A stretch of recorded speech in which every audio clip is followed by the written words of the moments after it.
Bonjour, bienvenue à l'atelier du Meeple, mon nom est Martin et aujourd'hui on regarde pour organiser A Gist of Robin Hood. On regarde ça ensemble.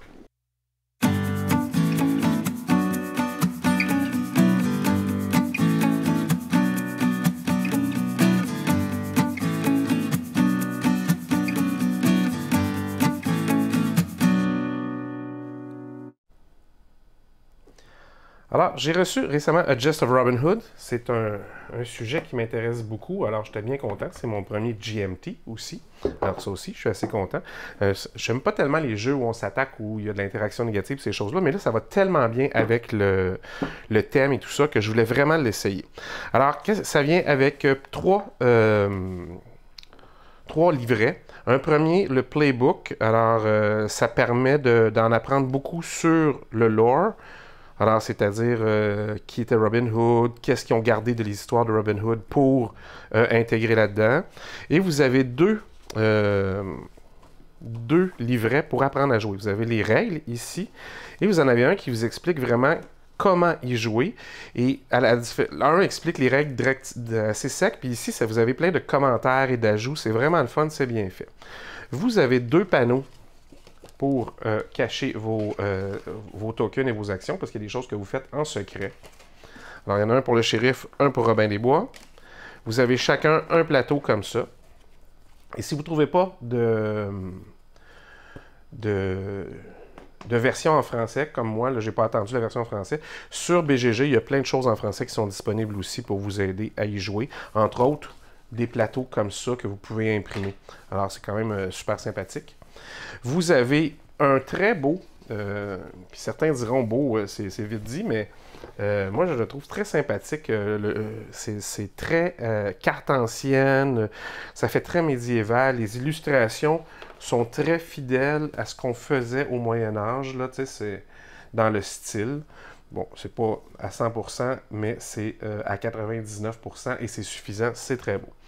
Alors, il y a très peu de choses. C'est un jeu qui fonctionne essentiellement sur la résolution de cartes. Alors, j'ai les cartes ici. Et, surprenamment, le matériel est simple. Alors, vous avez, j'ai séparé ça en quoi? 1, 2, 3, 4, 5 sacs. Vous avez les pièces de monnaie. Alors, vous avez des pièces de 1 et de 3. Vous avez les jetons du shérif, alors c'est-à-dire un jeton qu'il représente, et ses hommes. Même chose pour Robin des Bois. Vous avez un jeton qu'il représente, ses camps, en rond comme ça avec le chevreuil, et ses hommes. Et il y en a un de ceux-là qui est inscrit RH pour Robin Hood. Les autres ont seulement une petite plume. Alors, ici, c'est le matériel commun. Et ce qui est intéressant dans les GMT, c'est qu'on vous fournit souvent une pièce de bois de plus pour au cas où vous en perdiez. Alors ça, c'est du matériel supplémentaire au cas où il arrive quelque chose au matériel de base. Alors, c'est des dés, tout est assez bien fait. Il y a les petits pions comme ça qui semblent assez simples. C'est pas toujours... c'est très traditionnel, mais en même temps, c'est joli. Et les cartes. Alors, vous avez des cartes magnifiques où vous avez les explications des cartes, les illustrations. Et pour des grandes cartes, elles sont assez rigides.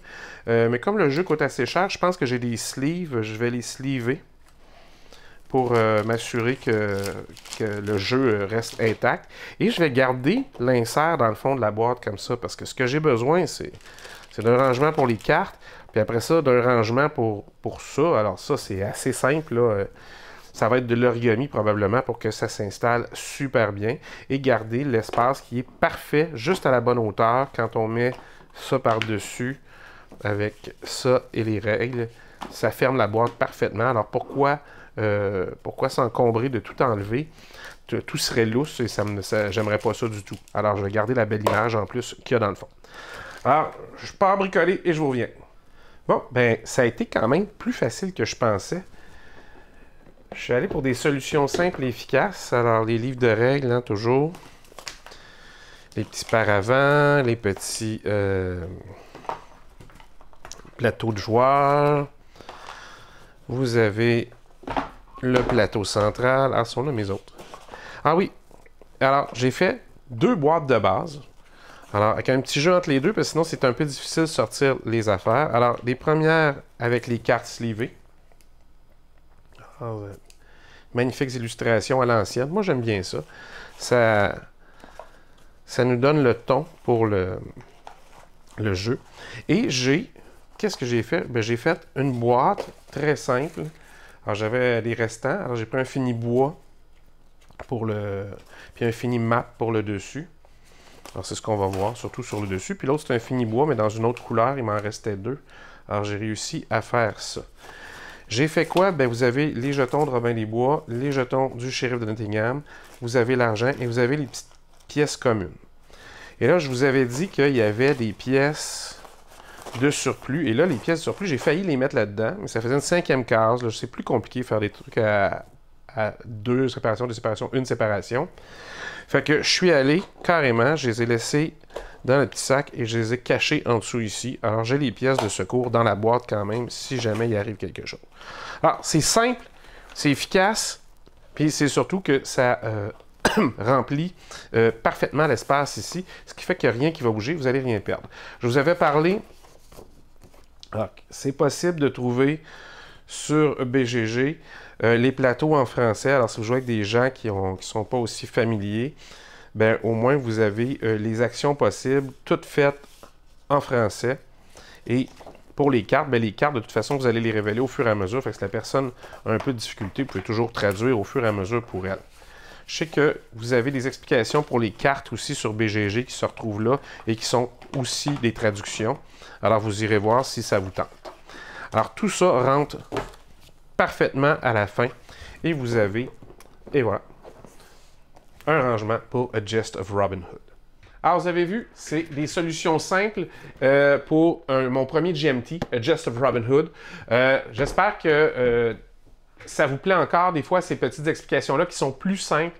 L'avantage, c'est que des fois, vous avez des jeux où la complexité du jeu ne tient pas dans la quantité du matériel. Et c'est un bon exemple. C'est un jeu très tactique. C'est un jeu où vous allez devoir penser à ce que l'autre pourrait faire, essayer d'anticiper, regarder ce que vous pouvez faire en étant premier joueur ou deuxième joueur.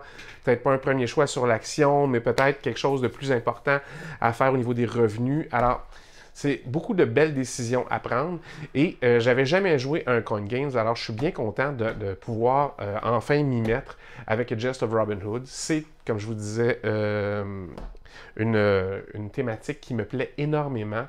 Ça a bercé les films de mon enfance, autant les films humoristiques que moins. Et je trouve que c'est probablement, au niveau historique, une période qui est très, très, très intéressante parce que c'est une période de tumulte en Angleterre et c'est pas la seule, il y en a eu beaucoup. Et ce qui arrive ici, c'est quand l'autorité est complètement absente, on se rend compte que tout le monde essaie d'ambitionner un peu sur son propre petit pouvoir. Alors, ça a été beaucoup l'histoire du Moyen-Âge entre les pouvoirs centraux et les pouvoirs locaux. Beaucoup de disputes, beaucoup de qui a le droit de faire quoi. Et c'est bien rendu ici la joute où on voit vraiment quelque chose entre la justice et l'ordre, qui sont deux choses très différentes à cette époque-là. Alors, j'espère que vous avez apprécié. J'espère que vous avez aimé. Si vous avez des GMT Coin Games que vous avez apprécié, que vous voulez suggérer, vous pouvez toujours les mettre dans la description en bas. Si vous avez des questions sur les pliages que j'ai faits, vous pouvez toujours aller les voir dans la vidéo qui s'appelle « Mes pliages les plus utiles ». J'espère que ça vous intéresse toujours. J'espère que vous êtes nombreux à vous servir des petits trucs que je vous montre d'une fois à l'autre. Alors, je vous remercie beaucoup. Nous autres, on se revoit la prochaine fois. En attendant, amusez-vous.